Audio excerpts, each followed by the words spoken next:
ಕಲ್ಯಾಣಿ ಪೂಜೆ ಅಂತಾಳ ಒಬ್ಬಕ್ಕೆ ಬಂದ ಅಂತ ನೀವು ಅನ್ಕೋಬೋದು. ಏನಿಲ್ರಿ, ಅವ್ರಿಗೆಲ್ಲ ಹಿಂಗೆ ಗಾಡ್ಯಾಗ ಬರಕ್ಕೆ ಹೇಳೀನಿ. ನಾನು ಮುಂದೆ ಬಂದು ಒಂದಿಟ್ಟು ಎಲ್ಲ ಒಂದು ಸ್ವಲ್ಪ ಆಳು ಕಾಯಾಗ ಮತ್ತು ಕುಂದ್ರಾಕ ನಿಂದ್ರಾಕ ಒಂದು ಸ್ವಲ್ಪ ಸ್ವಚ್ಛ ಮಾಡಿಸಿದ್ರಾತಂತೇಳಿ ಬನ್ನೆ.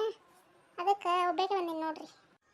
ಯವ್ವ ಶಾಂತಕ್ಕ, ಬೋರು ಭಾಳ ಚಲೋ ಬಿದ್ದೈತೆ ನೋಡುವ ಯವ್ವ. ಕಷ್ಟ ಬಿದ್ದು ಒಂದು ನೀರಾವರಿ ಹೊಲ ಮಾಡ್ಕೊಂಡಿವ ಯವ್ವ. ನೀನು ನೋಡಿದ್ರೆ ಭಾಳ ಖುಷಿ ಆಕತ್ ನೋಡು. ಬಂದ್ರೆ ಹೇಗಿರ್ಯವ ಪಾರ್ವತಿ ಅವರೆಲ್ಲ ಎಲ್ಲದಾರ? ಬರಾತಾರ ಶಾಂತಕ್ಕ. ನಾನು ನೀ ಕಂಡೆಲ್ಲ ಅದಕ್ಕೆ ಬಂದು ನೋಡುವ. ಬರ್ರಿ ಪಾರ್ವತಿ, ಬಂದಿವ ಶಾಂತಕ್ಕ. ಚಲೋ ಬಿದ್ದೈತೆ ಬಿಡಿ ಶಾಂತಕ್ಕ, ನೀರು ಭಾರಿ ಚಲೋ ಬಿದ್ದು ಬಿಡುವ ಇವ. ಒಂದು ನೀರಾವರಿ ಹೊಲ ಮಾಡ್ಕೊಂಡು ನೋಡುವ ಇವ. ನೀನು ಕಷ್ಟ ಬಿದ್ದರೆ ಅಲ್ವಾ ಜೀವನ. ಎಲ್ಲ ಮುಂದೆ ಮಕ್ಕಳು ಮಾಡ್ತಾರೆ ಅಂತ ಕುಂದ್ರಕ್ಕಾಗಂಗಿಲ್ಲ. ನಮ್ಮ ಶಕ್ತಿ ಮೀರಿ ಇರೋತನ ದುಡಿದು ಆಸ್ತಿ ಮಾಡಿಕೊಟ್ಟು ಅದ್ರ ಮಕ್ಕಳಿಗೆ ಆಸಕತ್ತಲ್ಲ, ಅದು ಕರೆನ ಬಿಡುವ ಶಾಂತಕ್ಕ. ಅತ್ತೀರ ಎಲ್ಲ ಸಾಮಾನು ತಂದೇವ್ರಿ, ತೋಟದ ರೂಮ್ನಾಗ ಇಟ್ಟೇವ್ರಿ ಇಷ್ಟು. ಅಯ್ಯೋ ಮತ್ತು ಪೂಜೆದ್ದು ಎಲ್ಲ ತಯಾರಿ ಮಾಡೋಣ. ಮಾಡೋಣ ಕಲ್ಯಾಣಿ. ಮತ್ತೆ ಎರ್ಕೆ ಹೊತ್ತಕತ್ತಿ ಮತ್ತು ಮುತ್ತೈದರ್ಗ ಆಡ್ತಾರ ಆಗ್ಬಿಡ್ತೈತಿ ಊಟ ಮಾಡಕ್ಕೆ. ಮಾಡೇ ಬಿಡು ನೀವು. ಮಾಡಿಲ್ವಾ ಪೂಜೆ ಒಬ್ಬೊಬ್ಬರ? ಅಲ್ಲ ಶಾಂತಕ್ಕ, ನೀವು ಮನೆ ಯಾರು ಮೊದಲು ಮಾಡ್ಬೇಕಿಲ್ಲ? ಅಂತೀರ ನಾವು ನಸಕ್ನಾಗ ಬಂದು ಒಮ್ಮೆ ಮಾಡಿ ಹೋಗ್ಯಾವ್ರಿ. ಮತ್ತೆ ಈಗ ಎರ್ಕೆ ಹೊತ್ತಾದ್ಮ್ಯಾಗ ಇದಕ್ಕೆ ಆಗಂಗಿಲ್ಲ, ಸಜ್ಜಾಗಂಗಿಲ್ಲ ಅಂತೇಳಿ ಈ ಸಂಕ್ಷಿಪ್ತ ಹಂಗೆ ಒಟ್ಟು ಕೂಕ್ ಮಾತು ಹಚ್ಚಿ ಮಾಡಿಬಿಡ್ರಿ ಆಂಟಿ. ಅಲ್ಲ ಶಾಂತಕ್ಕ, ತಾಮ್ರ ಚರಿಗ್ಯಾಗ ಮಾಡ್ಬೇಕಂತ ಏನಾರು ಹಿಂಗೆ ನಿಯಮ ಅದಾವನ ಪೂಜೆ ಇದ್ದದು? ಹೌದವಾ, ಯಾಕಂದ್ರೆ ಈಗ ಸ್ಟೀಲಿಂಗ್ ಚರಿಗೆ, ನಾವು ಸ್ಟೀಲಿಂಗ್ ಗ್ಲಾಸ್, ಈಗ ಒಂದು ಯಾವುದೋ ಒಂದು ಪೂಜೆ ಒಂದು ಏನೋ ಮಾಡಕತ್ತೇವಪ್ಪ ಅಂತಂದಾಗ ತಾಮ್ರದ ಚರಿಗೆ ಶ್ರೇಷ್ಠ ಅಂತ ಹೇಳ್ತಾರೆ. ಹಿಂದಿನ ಕಾಲ ನಮ್ಮ ಹಿರಿಯರಿಂದನೂ ತಾಮ್ರದ್ರಾಗಿಂದ ಮಾಡ್ಕೊತ ಬಂದಾರ. ನಾವೇನು ಸಂಪ್ರದಾಯ ಐತಲ್ಲ ಅದನ್ನು ಮುಂದುವರಿಸ್ಕೊಂಡು ಹೋಗ್ಬೇಕು ನಾವು. ಸ್ಟೀಲಿಂದ ಚರಿಗೆ ಒಳಗೆ ಪೂಜೆ ಮಾಡಬಾರ್ದು, ತಾಮ್ರದ ಶ್ರೇಷ್ಠ. ಅದಕ್ಕೆ ತಾಮ್ರದ ಚರಿಗ್ಯಾಗ ಮಾಡ್ಬೇಕು. ಕಲ್ಯಾಣಿ ನೈವೇದ್ಯದಲ್ಲಿ ಇಟ್ಟಿವಾ? ಅತ್ತೀರ ಈ ಕಡೆ ಇಟ್ಟೇನ್ರಿ ತಂದೆ. ಉಡಿಯೋದು ಇಟ್ಟು ಯಾವಾಗ ಕಲ್ಯಾಣಿ? ಹ್ಞೂ ರೀ ಆಂಟಿ, ಎಲ್ಲ ಇಟ್ಟೇನ್ರಿ. ಒಂದು ಪ್ಲೇಟ್ನಾಗ ಎಲ್ಲ ಸಜ್ಜು ಮಾಡಿ ಇಟ್ಟೇನ್ರಿ. ಎಲ್ಲರೂ ನಮಸ್ಕಾರ ಮಾಡಿದ್ರಾ? ಹ್ಞೂ ಶಾಂತಕ್ಕ ಮಾಡೇವಾಳ. ನಡಿವ ಏನು ಮುತ್ತೈದರದ್ದು ಮತ್ತೆ ಏನೇನೈತೆ ನೋಡಿ ಮಾಡೋಣ ಬಾ. ನಿನ್ನೆ ಒಂದಿಟ್ಟು ಮಳೆ ಆಗೈತಲ್ಲ, ಕುಂದ್ರಾಗ ಕಡೆ ಎಲ್ಲ ರೊಜ್ಜು ಆಗೈತಿ. ಹಾಂಗಲ್ಲೇ ಕುಂತು ಬಿಡ್ರಿ ಒಂದಿಟ್ಟು. ಏನು ಮತ್ತು ಮನ್ಯಾಗ ಇಲ್ಲಿ ಪೂಜೆ ಮಾಡ್ಕೊಂಡು ಉಣ್ಣಾಕ ಸಜ್ಜಾಗಂಗಿಲ್ಲ. ಒಟ್ಟು ಮುಸುರಿ ಅದು ಬೀಳ್ಬೇಕು ಹೊಲ್ದಾಗ ಭೂಮಿ ತಾಯಿಗೆ. ಅಂದ್ರೆ ನೈವೇದ್ಯದ್ದು ಅದಕ್ಕೆ ಇಲ್ಲೇ ಒಟ್ಟು ನೈವೇದ್ಯ ಹಿಡಿದು ಇವತ್ತು ಮುತ್ತೈದರಿಗೆ ಉಣಿಸಿದ್ರೆ ಚಲೋ ಅಂತ.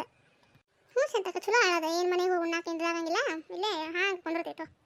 ನಿನ್ನೆ ಬಂದಿದ್ದೀವ ಕುಕ್ಮ ಹಚ್ಚಾಕ. ನಿನ್ನ ಹೆಸರು ಗೊತ್ತಾಗಲಿಲ್ವಾ? ನೀವೇನೋ ದೇವ್ರಿಗೆ ಹೋಗಿದ್ರಂತ, ಅದಕ್ಕೆ ನಿಮ್ಮ ಮನೆಯವ್ರಿದ್ರೆ ಹೇಳಿ ಬಂದಿದ್ನಿವ ಅವಿ. ಹೌದ್ರಿ ಅಂತಿ, ಇವ್ರು ಬಂದಾಗ ಅಂದ್ರಿ. ನನ್ನ ಹೆಸರು ಲಕ್ಷ್ಮೀ ರೀ ಅಂತಿ. ಕಲ್ಯಾಣಿ, ನಮಗೆ 4 ಮಂದಿಗೂ ಕುಕ್ಮ ಅದು ಹಚ್ಚಿ ದಂಡೆದು ಕಟ್ಟಿ ನೈವೇದ್ಯದ್ದು ಅಲ್ಲೆಲ್ಲ ಐತೆಲ್ಲ ಸರಿಸಿಡುವ. ಅದನ್ನು ಕಾಲಕ್ಕೆ ಬಡಿಸ್ಕೊಂಡು ಅಡ್ಡಾಬೇಡ. ಮುತ್ತೈದರಿಗೆ ಊಟ ಕೊಟ್ಟು ನೀ ಕುಂದ್ರವ. ಕುಕ್ಮ ಹಚ್ಚಿದೆ ಇಲ್ಲವ? ಹ್ಞೂ ರೀ ಅತ್ತೀರ ಹಚ್ಚೇನ್ರಿ. ನೋಡ್ರಿ ಅಂತಿ, ಗಾವತ್ತಂದ್ರೆ ಹಿಂಗೆ ದಾರ ಕಟ್ಟಿದ್ರಿ.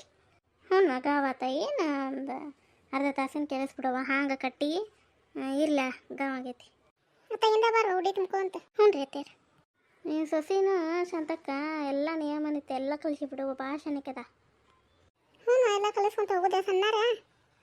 ಕಲ್ಯಾಣಿ, ನೀನು ಉಡಿ ತುಂಬ್ಕೊಂಡೆ ಇದನ್ನು ಎಲ್ಲರಿಗೂ ಊಟಕ್ಕೆ ಹಚ್ಚಿಟ್ಟು ಉಡಿದು ಅದು ನೀನು ತೊಗೊಂಡು ಆಮೇಲೆ ಊಟಕ್ಕೆ ಕುಂತು ಬಿಡುವ. 5 ಮಂದಿ ಮುತ್ತೈದು ಸುದ್ದಾಗ್ಬಿಡ್ತೇವೆ. ಹ್ಞೂ ರೀ ಅತ್ತೀರ. ಉಡಿ ಅದು ತೆಗಿಬೇಡ್ರವ. ಊಟ ಮಾಡೋದನ್ನ ಉಡಿಯಾಗ ಇರಲಿ ಅದು. ಹಾಂಗೆ ಅಲ್ಲೇ ಇದನ್ನು ಮಾಡಿ ಹಾಂಗೆ ಕುಂದ್ರಿ. ಹ್ಞೂ ಶಾಂತಕ್ಕ, ಇಲ್ಲ ಅವ ತೆಗಿದಿಲ್ಲ. ಗಾವ್ ಆಗೈತೆ ರೀ. ಇನ್ನೂ ಸ್ವಲ್ಪ ಮತ್ತೆ ಸರ್ ಕುಂದಿರ್ತೀರಿ. ಇಲ್ಲ ಅಲ್ರಿ, ಕುಂದ್ರ ಗಾವ್ ಆಗೈತೆ ಅಲ್ರಿ. ಹಾಂಗೆ ಕುಂತೇವ ಬಾ ಕಲ್ಯಾಣಿ. ನೀನು ನೀರಿಂದ ಇಟ್ಟ ಕುಂತೀಯವ ಕಲ್ಯಾಣಿ? ಹ್ಞೂ ರೀ ಅತ್ತೀರ. ಮತ್ತು ಕುಂತ್ರ ಮುತ್ತೈದಾರ ಹೊಳ ಮಳೆ ಹೇಳ್ಬಾರ್ದಲ್ಲ, ಎಲ್ಲ ನೀರು ಎಲ್ಲ ಇಟ್ಟ ಕುಂತೇನು ತಗೋರಿ ಅತ್ತೀರ. ತಗೋರ್ವ, ಎಲ್ಲರೂ ಊಟ ಮಾಡಿರಿ. ಭಾಳ ಹಾಕಿರ್ವ. ಒಂದು ತೆಗ್ಯಾಕೊಂದು ಪ್ಲೇಟ್ ಕೊಡ್ತಿದ್ರೇನ? ಏನಿಲ್ಲ ಅಂಟಿ, ಎಲ್ಲ ಇಟ್ಟಿಟ್ಟು ಹಚ್ಚಿವ್ರಿ. ಏನು ತೆಗಿಯಂಗಿಲ್ಲ ನೋಡ್ರಿ. ತಿನ್ರಿ ಅಂಟಿ. ಇವ ಎಷ್ಟೊತ್ತಿಗೆ ಇದ್ರೇವ ಹುಡುಗಿದೆಲ್ಲ ಎಡಿ ತುಂಬ ರೆಡಿ ಮಾಡಿರಿ ಶಾಂತಕ್ಕ? 2 ಗಂಟೆಗೆ ಎದ್ದಿದ್ದೆ ನೋಡೋದ್ರಿ. ಇವ ಶಾಂತಕ್ಕ, ನೀನು ಬೆಳತಾನಕ್ಕೆ ಎದ್ದು ಮಾಡಕ್ಕೆ ಗಟ್ಟಿದೀವ. ಇವ ಬ್ಯಾಸ್ರಕತ್ ಬಿಡ ಪಾರ್ವತಿ. ಮೊದ್ಲಿನಂಗೆ ಹೇಳಾಕ ಕೈ ಕಾಲು ನೋವಲ್ಲ, ಬ್ಯಾಸ್ರಕತ್ತೆ. ಮತ್ತು ಇವೆಲ್ಲ ಅನಿವಾರ್ಯ ಅಲ್ಲ, ಮತ್ತಿಂತ ಮಾಡು ಇದ್ದಾಗ ಹೇಳೋದ ನೋಡ್ವಾ. ಎಲ್ಲರಿಗೂ ನಮಸ್ಕಾರ. ನಾವು ಇವತ್ತು ಬೋರಿಗೆ ಮುತ್ತೈದರಿಗೆ ಮಾಡಿದ್ವಿ. ಈ ಸನ್ನಿವೇಶ ನಿಮಗೆ ಕತೆ ಹೆಂಗೆ ಅನ್ನಿಸ್ತು ಕಮೆಂಟ್ ಮೂಲಕ ತಿಳಿಸ್ರಿ. ಫ್ರೆಂಡ್ಸ್, ಸಬ್ಸ್ಕ್ರೈಬ್ ಆಗವಲ್ರಿ, ದಯವಿಟ್ಟು ಸಬ್ಸ್ಕ್ರೈಬ್ ಆಗಿ ನಮ್ಮ ಚಾನಲ್ಗೆ ಸಪೋರ್ಟ್ ಮಾಡ್ಬೇಕಂತ ನಾನು ಕೇಳಾಕತ್ತೀನಿ. ಮುಂದಿನ ಮತ್ತೊಂದು ಹೊಸ ಕಥೆಯೊಂದಿಗೆ ಮತ್ತೆ ಬರ್ತೀವಿ. ಅಲ್ಲಿವರೆಗೂ ನಮಸ್ಕಾರ.